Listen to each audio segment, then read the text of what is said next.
Bismillahirrahmanirrahim. Assalamualaikum warahmatullahi wabarakatuh.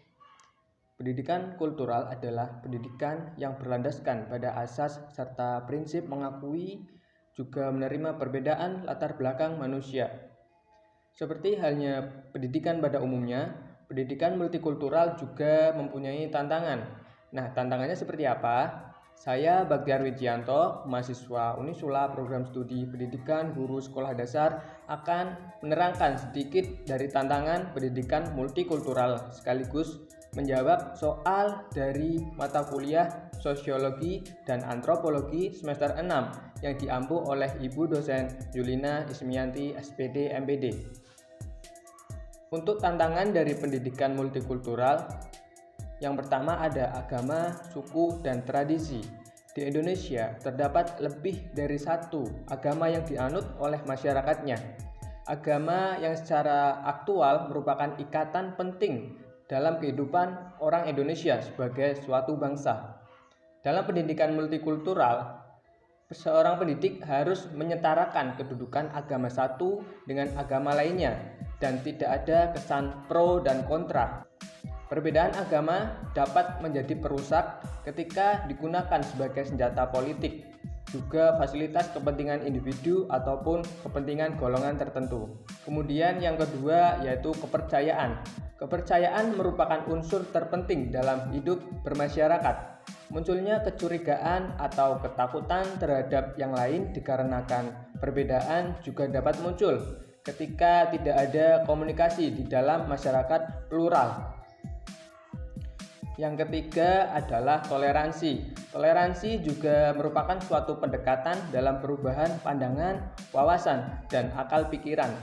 Toleransi dapat terjadi ketika kita merasa sama, satu golongan yang sama.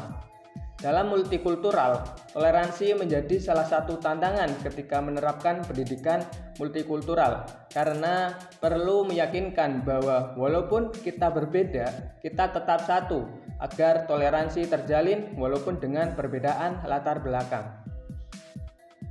Lantas, bagaimana gambaran seseorang guru yang mampu menghargai perbedaan? Guru yang mampu menghargai perbedaan, dengan kata lain, guru mampu bersikap demokrasi. Artinya, segala tingkah laku kepada semua warga, kepada siswa, kepada tenaga pendidik harus bersikap adil, tidak ada diskriminatif, dikarenakan perbedaan agama, ras, status sosial ekonomi, dan juga latar belakang. Juga pemahaman humanis, yang merupakan gambaran guru yang mampu menghargai perbedaan, yang mana arti dari humanis tersebut adalah mengakui pentingnya nilai-nilai kemanusiaan. Selain itu, hal yang paling penting sebagai guru adalah menerapkan prinsip keadilan tanpa memandang latar belakang siswa. Selanjutnya, cara mengimplementasikan pendidikan kultural di sekolah. Nah, cara mengimplementasikan pendidikan kultural dapat diterapkan melalui pembelajaran untuk mengemukakan nilai multikultur. Dimulai dari kurikulum. Multikultural perlu dijadikan sebagai bagian integral dari kurikulum tiap jenjang pendidikan. Namun, bukan berarti perlu diadakannya mata pelajaran khusus multikultural, karena hal tersebut justru akan menambah gemuk kurikulum dan juga terlalu banyak mata pelajaran. Nah, caranya, pengenalan ragam multikultur dapat diintegrasikan dalam berbagai mata pelajaran yang memungkinkan pengenalan kultur. Semisal contoh materi seni budaya, ilmu pengetahuan sosial, juga PPKN. Pengenalan identitas kelompok yang berbeda ini juga penting agar siswa menyadari keberadaan kelompok mereka dan kelompok lain yang memiliki identitas yang berbeda.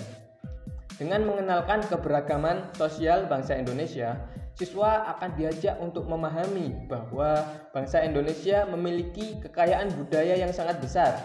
Perbedaan yang mereka lihat dan alami perlu dipahami bahwa sebagai sebuah kekayaan dan bukan sebagai pemisah antar satu kelompok dengan kelompok yang lain. Mungkin cukup sekian, mohon maaf atas segala kesalahan dalam penyampaian. Terima kasih. Wassalamualaikum warahmatullahi wabarakatuh.